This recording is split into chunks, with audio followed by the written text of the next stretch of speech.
À Vaison-la-Romaine, au cœur de la nuit, pour un premier concert qui annonce la saison estivale. Et c'est avec Robert Santiago. Bonsoir. Bonsoir. Pour Robert Santiago, vous êtes venu à Vaison-la-Romaine donner un concert vous, avec vos musiciens. Vous êtes accordéoniste, virtuose accordéoniste aux couleurs musicales de l'Argentine et du Brésil et l'Amérique du Sud en Ouais. général. On va dire ça. Est-ce qu'on peut dire ça? Oui, Amérique du Sud au sens très large. Voilà, parce que j'ai plein d'influences qui vont, on dira, du Mexique à la Terre de Feu. Voilà. Donc effectivement, il y a un peu de Brésil, un peu d'Argentine, un peu de Bolivie, de Pérou, d'Équateur, de Venezuela, de Chili, d'Uruguay, de Paraguay. Je crois que j'ai rien oublié dans les pays d'Amérique latine. Enfin si, j'en ai oublié quelques-uns. Et puis il y a aussi des compositions, parce que au bout d'un moment, c'est bien de jouer aux petits Indiens, mais c'est rigolo aussi de faire sa propre musique. Donc j'aime bien prendre des formes, des danses, des formes de chansons qui existent et faire mes propres mélodies, ou souvent aussi les métisser. Prendre un morceau, commencer une composition avec un morceau dans le goût brésilien et continuer dans le goût colombien par exemple. C'est assez marrant à faire. Alors j'ai envie de vous demander qu'est-ce qui vous a amené à faire ce genre de musique, mais j'imagine que les réponses seraient très très longues. Si vous avez 6 heures, je peux vous expliquer. Non, c'est très très simple. Les bateaux, en fait, c'est un plaisir d'enfant, vraiment. Parce que moi, je suis né en 59, ça commence à faire. Et en 59, 10 ans après, disons, 10-12 ans après, en France, il y a eu une vague de musique sud-américaine. Et c'était des groupes qui jouaient de la musique un peu édulcorée, ça je l'ai appris un peu plus tard, mais moi ça me fascinait, quoi. Les sons de ces instruments, c'était des flûtes de pan, des flûtes sans bec, des guitares faites avec des pots de tatou, des choses comme ça. Donc je trouvais ça absolument bouleversant, et c'est par là que j'ai commencé à apprendre la musique d'ailleurs, à jouer de la musique. J'ai commencé à bidouiller des flûtes avec les cannes à pêche de mes frangins qui n'étaient pas tellement d'accord. Mais voilà, donc j'ai fait des choses comme ça. Et puis on trouvait aussi des instruments. J'ai fini par acheter une quena, une samponia, enfin une flûte de pan. Mon frère en 78 est parti en Bolivie, m'a ramené un charango, instrument à cordes. Voilà, puis après je suis rentré dans les différents groupes de musique sud-américaine, groupes folkloriques, musique traditionnelle, disons. Et puis après, quand j'ai découvert l'accordéon, c'était avec le mouvement folk dans les années 70. Voilà, ça a été un peu le flash, quoi, l'accordéon. C'était un instrument. Alors, moi, je suis pas de la génération de l'accordéon vraiment. C'était ringard. Hein, c'était l'instrument des parents. C'est ça. Ah oui, oui, L'accordéon, oui. c'est musette, Bah ouais, valse. ouais. Je vois votre mou. Mais ouais, mais en fait, musette, pareil. Plus tard, j'ai appris que le musette, c'était pas ce qu'on nous donnait. Musette, c'est carrément autre chose. Il y a un autre propos bien plus intéressant dans le musette. On pourra en reparler un peu plus tard. Oui, on en reparlera. Mais ouais, mais voilà. Donc l'accordéon, mais voilà, ce qu'on entendait dans les années 65-66, c'était la variétoche accordéon qui avait un seul but, c'était de faire danser les gens. Alors que j'ai toujours pensé au fond de moi que l'accordéon c'était capable de faire autre chose. Et puis après, donc quand j'ai découvert cet accordéon, le petit accordéon diatonique par le mouvement folk, et fatalement j'ai essayé de jouer ce que je faisais sur mes flutios avec l'accordéon. Et c'est comme ça que j'ai commencé vraiment à travailler les musiques sud-américaines sans savoir qu'il y avait de l'accordéon en Amérique latine. Il a fallu attendre au moins une dizaine d'années pour que j'apprenne qu'en Amérique latine, effectivement, il y avait des styles d'accordéon diatonique, le même que je joue. Et ça a été une révélation et en même temps un truc très marrant. C'est que j'ai découvert avec un accordéoniste suisse qui s'appelle Michel Pfister, qui m'avait prêté une cassette, à l'époque c'était des cassettes audio, une cassette d'un accordéoniste brésilien qui s'appelle Renato Borghetti. Et en fait, dans le répertoire de Borghetti, il y avait 5 morceaux que je jouais moi aussi. Je ne connaissais pas ce mec-là, cet accordéoniste-là, mais on avait eu, avec l'océan qui nous séparait, on avait eu les mêmes influences. aller chercher dans les musiques populaires d'Amérique latine, de Bolivie, du nord de l'Argentine, et d'en faire une adaptation à l'accordéon diatonique. Et c'est très rigolo, quoi. Enfin voilà, en pensant inventer quelque chose, j'étais en fait inscrit dans un courant qui existe en Amérique latine. Donc quelque part, il n'y a pas de hasard. Non, il n'y a pas de hasard, ça c'est clair, quoi. Voilà, c'est quand quelque chose vous plaît, voilà, vous marchez fatalement sur les traces de quelqu'un d'autre qui a fait les mêmes choses, quoi. C'est évident. Alors, quelles sont les origines de cette passion aux couleurs latines? Est-ce que vous avez des origines Moi, pas du tout. Je suis français pur sucre. Et non, c'est vraiment ça, quoi. C'est les sonorités des flûtes andines qui ont fait que j'ai aimé ces musiques-là, j'ai aimé cette culture, jusqu'à voyager là-bas. J'ai fait pas mal de voyages en Amérique latine. Je continue dès que je peux. Puis voilà, je parle espagnol couramment, je lis la littérature sudam, je fais très bien le ceviche et toute la cuisine sud-américaine, je me débrouille pas mal. Enfin voilà quoi, c'est voilà, c'est un plaisir quoi. Voilà. Mais après, ce que je disais tout à l'heure, j'ai arrêté de jouer aux petits Indiens, c'est un peu ça, quoi. Au début, j'ai fait de la copie pure et simple de musique, et après, j'ai pris toute cette matière-là pour en faire quelque chose d'un peu plus personnel, et jusqu'à composer aussi des paroles en espagnol, voilà, sur certaines chansons. C'est quelque chose qui vous correspond vraiment maintenant. Vous pouvez vous trouver complet à travers cette musique, à travers ces couleurs, à travers cet instrument. Oui, l'instrument, oui, la culture, c'est un peu plus compliqué, c'est pas ma culture. Même si je connais énormément de choses, je pense que voilà, je suis cultivé, disons, mais je n'ai pas cette culture. Voilà. Faut pas. Non, par ailleurs, je joue aussi du musette dans un groupe. Je joue pas de l'accordéon là, mais je joue de la batterie. Voilà, je me sens très bien avec ces deux casquettes-là. Je suis aussi spécialiste de l'accordéon. Je m'occupe d'une expo itinérante sur l'histoire de l'accordéon et je collectionne tout ce qui a rapport avec l'accordéon. Je suis conférencier aussi sur l'histoire de l'accordéon. Enfin, pour moi, c'est comme disait Cocteau. Cocteau, il disait, je suis comme l'écureuil. Je suis toujours dans le même arbre, mais je vais de branche en branche, mais toujours dans le même arbre. Et moi, j'ai l'impression d'être pareil, quoi. Pour moi, c'est la même chose que je joue du musette avec l'orchestre musette de Paris avec qui je joue, ou mon accordéon latino. Enfin, c'est un peu le même propos, quoi. Moi, voilà, c'est un truc plutôt. C'est ce qui se dégage de cet instrument. Puis de ce que j'ai envie de faire aussi, quoi. Je ne joue que les musiques que j'aime. Voilà. Mais il y en a un petit peu que j'aime pas trop, mais que je joue quand même. Mais c'est plutôt pour rigoler. Parce qu'il y a ce côté-là aussi dans la musique. Le côté trop sérieux m'agace, quoi. Être toujours, avoir toujours un petit sourire dans le coin. C'est pas sérieux. Faut faire ça en s'amusant, sinon. Oui, puis c'est de la passion quand même. Puis voilà, et la passion sans rigoler, c'est plus de la passion, ça devient du vice. Alors là, vous vous déplacez à Vaison-la-Romaine, vous êtes en concert en plein air. Est-ce que c'est le genre de choses, de concert de proximité que l'on pourrait dire que vous pratiquez souvent et que ressentez-vous différemment lorsque vous vous rapprochez du public, lorsque vous venez en tant qu'artiste vers le public, contrairement au public qui vient vous voir sur scène par exemple? Quelle est l'atmosphère qui se dégage de ces différentes scènes? Ouais, c'est un peu différent, mais en fin finale, c'est la même chose. Oui. Nous, on mouille la chemise. Enfin, j'ai tout le temps, moi, je mouille autant la chemise sur une scène parisienne que devant une classe de maternelle. Voilà, le boulot, c'est le boulot, quoi. Hein, et le faire le plus sérieusement possible. Et le fait de jouer comme ça dans la rue, ça m'arrive régulièrement, de moins en moins, il est vrai. Mais il n'y a pas de honte à jouer comme ça. Non, ça fait pas. Aucune honte, au contraire, que du mérite parce que vous vous rapprochez du public justement. Oui, moi ça j'ai toujours eu la réputation d'être un musicien qui parle avec le public, même sur une scène. Au deuxième ou troisième morceau, en général, je demande aux gens est-ce que vous voulez que je vous parle du répertoire? Et généralement, les gens disent oui. Ils aiment bien aussi que le musicien soit pas Voilà, quelqu'un sur son piédestal qui bouge pas, enfin qui se met pas au niveau des gens. Moi j'aime bien les gens, j'aime bien discuter, j'aime bien raconter des trucs, effectivement raconter un peu ma démarche, puis raconter des anecdotes autour de la musique. Moi, chaque morceau que je joue, j'aurai toujours plein de trucs à raconter parce que ça vient de rencontres ou de voyages ou de découverte d'un disque. Par exemple, on a joué un morceau qui s'appelle Yo-La-Yo.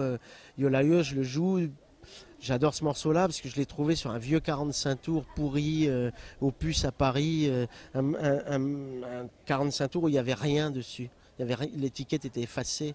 Donc voilà, on lisait à peine le nom du groupe qui s'appelle Los Cumbancheros. Donc j'ai regardé sur internet, il doit y avoir 85 groupes qui s'appellent Los Cumbancheros. Je ne sais pas qui c'est, enfin voilà, mais voilà, c'est des anecdotes comme ça que j'aime bien aussi raconter en concert. Et les gens, ils aiment ça. Ouais, beaucoup quoi. Oui, on a besoin de se rapprocher des valeurs et de la réalité. Comment expliquez-vous, Robert Santiago, quand tout à l'heure vous avez chanté espagnol et puis vous avez traduit français, Oui. ça n'avait plus aucun sens quand vous avez traduit français, il n'y avait plus aucune magie. Comment expliquez-vous ça? Ouais, c'est ça. Avant, je disais tout le temps, je chante en espagnol parce que tant qu'à chanter des conneries, vaut mieux les chanter dans une langue que la majorité des gens ne comprend pas. On a Et c'est l'impression un que peu tout de suite vrai, c'est quoi. beaucoup plus poétique. Oui, c'est ça, parce que l'espagnol, c'est une langue.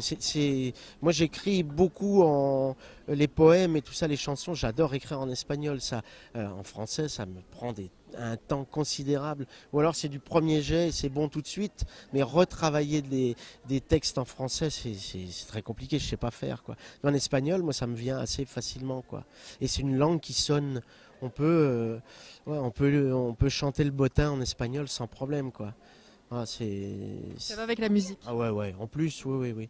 Et puis effectivement, il y a des mots, amour, ça sonne pas. Amor, ça sonne carrément. Voilà. Et on a dit la même chose. Voilà, corazon, cœur, ça sonne pas, quoi. Corazon, ça sonne tout de suite. Voilà, Voilà, puis il y a des beaux poèmes aussi, on chante aussi parfois de très jolis. C'est pas que les chansons d'amour à 2,50 €, ça peut être aussi des super beaux poèmes, quoi. Hein, par exemple, là, on n'en chante plus dans le répertoire actuel, mais j'ai chanté longtemps des valses péruviennes ou des vallenatos colombiens de la grande époque. C'est une superbe écriture, superbe langue. Ouais, ouais. Ah. Santiago, c'est votre nom d'artiste ou c'est venu comme ça? Vous avez des sous, non? Que je vous dise. Non, parce que franchement, on peut savoir là. Non. Ouais. Bah, je sais pas. Non, non, on peut pas savoir. Non. Ah non, on peut pas savoir. À votre avis? Vous savez pas? Ben non. Je pense que ça fait partie de vous. Ah bah ouais, c'est carrément, ouais. Ouais. Mais après, je vous montrerai mon passeport, si vous voulez. Non, je veux pas savoir. Vous parliez d'une exposition tout à l'heure quand je vous ai rencontré. Est-ce que vous pouvez nous en parler un peu plus et quels sont ces projets par rapport à cette exposition que vous souhaitez faire? Ouais, ça fait plus de 25 ans maintenant que je tourne une expo dans la France entière, dans l'Europe entière, une exposition sur l'histoire de l'accordéon. Donc je collectionne depuis des années tout ce qui a rapport avec l'accordéon. Donc j'ai une collection d'accordéons anciens qui est assez importante, surtout qui est assez représentative de l'évolution de l'instrument, de 1830 à peu près jusqu'aux accordéons actuels, passant par toutes les étapes de l'évolution. Voilà, c'est comme ça.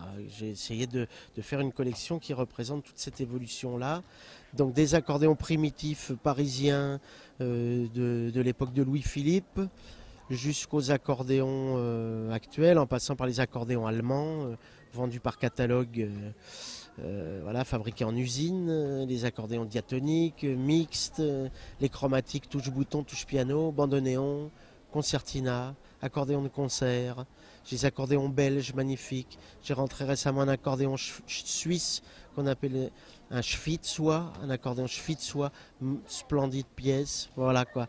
Et puis je collectionne aussi toutes les documentations, les photos, les cartes postales, les catalogues, les affiches. J'ai des affiches d'accordéonistes magnifiques avec des super graphistes. Des affiches de Gaston Girbal, des gens comme ça. C'est des très bons affichistes. Voilà, donc cette exposition, elle tourne dans la France entière, beaucoup dans les médiathèques. dans les festivals d'accordéon un petit peu, pas trop, parce que souvent l'exposition quand je l'installe c'est pour un moment, quoi, hein.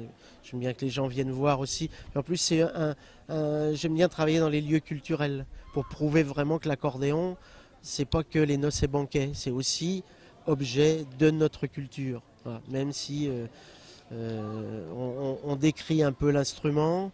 Certaines personnes disent encore que l'accordéon c'est ringard. Moi je pense que c'est eux qui le sont devenus, parce que l'accordéon n'est plus ringard depuis un certain moment. Voilà, donc moi je suis en fait, avec cette exposition, je remplis une mission que l'État ne fait pas. Je suis le seul aujourd'hui, depuis que mon copain Jeannot Perret est à la retraite et a arrêté de faire tourner des expos aussi. Je suis le seul à tourner une expo, un musée itinérant de l'accordéon. En France, on n'a pas de musée de l'accordéon, alors que la France a été 2 fois, dans la petite carrière de l'accordéon, la France a été 2 fois capitale mondiale, enfin centre mondial de l'accordéon. On n'a toujours pas de musée de l'accordéon en France. Donc je pense que je suis vachement utile à l'instrument et je suis un militant de l'accordéon. Et je serai toujours un militant de l'accordéon. Et bon, voilà, et ce que j'aimerais, c'est que cette exposition, à terme, elle finisse par s'arrêter quelque part. Et qu'on puisse faire un vrai centre, avec centre de ressources et de documentation, de pédagogie.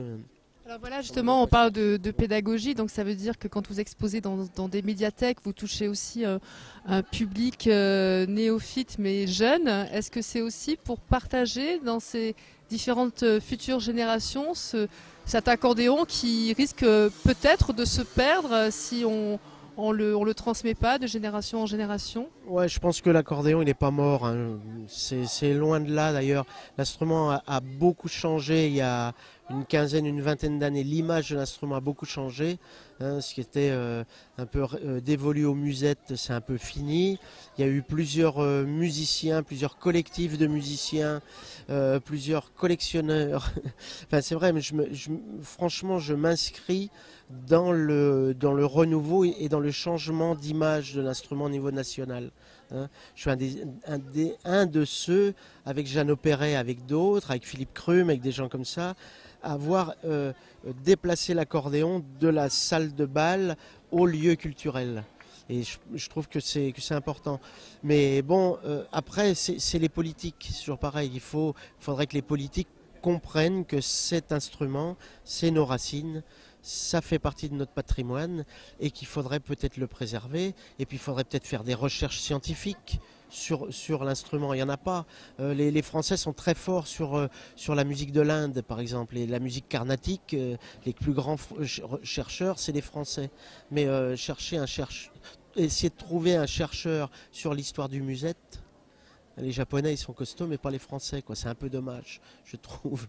Voilà, mais c'est un syndrome assez français que de cracher sur les racines. On n'aime pas ça. C'est un peu plouc, c'est un peu ringard et tout, mais en fait, non. Attention, c'est en train de se perdre. On a tous les acteurs qui ont vécu la grande période musette sont en train de crever un à un. Heureusement qu'il y a des francs-tireurs qui les ont enregistrés, qui les ont interviewés à un moment, puisque ces paroles-là sont pas mortes. Mais voilà, Yvette Horner, et on n'aime pas. Moi, je suis pas là pour juger. Effectivement, je préfère Raoul Barbosa ou je préfère Joe Priva, Yvette Horner, mais on s'en fout. On n'est pas là pour juger. Sur les traces du patrimoine. Voilà, c'est sur les traces du patrimoine. Voilà. Heureusement que France Culture, il y a une dizaine d'années, a fait des interviews d'Yvette Horner. Sinon, cette pauvre, qui est une énorme artiste au demeurant, c'est toujours pareil. On aime, on n'aime pas, mais c'est une immense artiste. Aujourd'hui, les Julien Doré et autres, je sais pas, musiciens dans le genre, Christophe Mahé, sont des petits à côté de gens comme ça. Au niveau de la reconnaissance, voilà, tout le monde la connaît, mais tout le monde la connaît, même au niveau médiatique. Je veux dire, bon, c'est un peu terminé, mais les gens qui ont un certain âge, Yvette Horner, c'est aussi important que le général de Gaulle, quoi. Mais à ce niveau-là, quoi. Enfin, c'est un peu passéiste aussi ce que je dis, mais y a quelque chose à sauver, quoi. C'est vrai qu'ici, Ville-Romaine, on a trouvé des choses magnifiques qu'il fallait sauver. On les a sauvées. L'accordéon, c'est la même chose, hein. c'est plus récent, effectivement. Heureusement, c'est vachement plus facile à trouver les documents. Mais le temps passe, le temps presse. Voilà. C'est notre patrimoine et voilà, faut le préserver ça. Voilà. Et donc, je continue effectivement à essayer de retrouver des documents petit à petit. Donc, je ne suis pas le seul, hein, il y a aussi d'autres personnes. Mais ce qui est un peu dommage, c'est que toutes ces choses-là sont dispersées. Il faudrait peut-être un jour un lieu qui centralise tout ça. Voilà. Merci Robert Santiago. Merci beaucoup. Continuation pour la suite du concert. Oui, c'est ça. Merci beaucoup. Merci pour l'accueil.